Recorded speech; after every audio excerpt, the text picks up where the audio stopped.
täna kodusaalis mäng Audega, seis 98-58, võit 40 punktiga.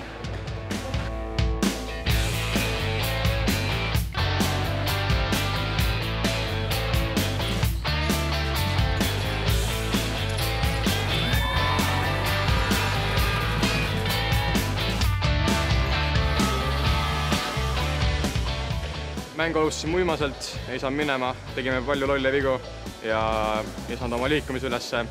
Tempo oli ka aeglane, aga teise veerandi ja teisel poolel saime tempo ülesse ja mäng hakkas jooksma ja suure paranes, nii et sealt siis võtsime edu sisse ja sealt ka mängu võitsime.